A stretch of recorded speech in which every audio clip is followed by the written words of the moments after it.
Allez, encore un autre cas où on cherche les ordonnées à l'origine dans l'expression d'une fonction affine. L'expression affine, c'est toujours f de x est égal à x plus b.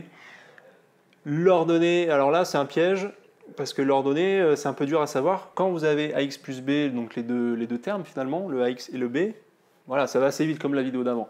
Là, c'est un peu plus, il faut se poser 2 secondes quand même pour se dire, attends, le moins 2 là, déjà, est-ce que c'est une fonction affine? Oui, on va le dire pourquoi. Et est-ce que c'est le a ou est-ce que c'est le b?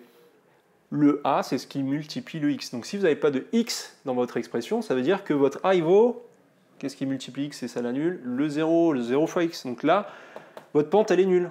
Donc f de x égale moins 2, vous avez une droite, à sa représentation, c'est une droite horizontale qui passe par moins 2. Donc, qu'est-ce qu'il vous reste? Si ça vaut 0, il vous restait quoi? Ça, c'est ce qu'on voulait. En plus, c'est l'ordonnée à l'origine. C'est quand est-ce que, à l'origine, on passe par l'ordonnée. D'accord? Donc c'est aussi le piège, ça on va voir comment graphiquement on ne se loupe pas.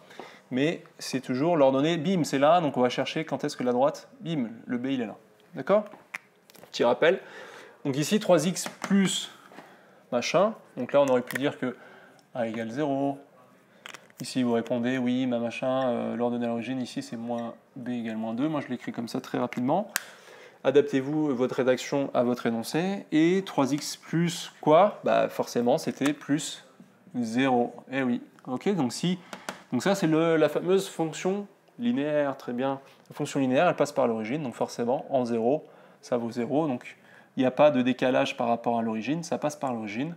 Donc ici, mon ordonnée à l'origine, c'est 0, l'origine. Ça marche?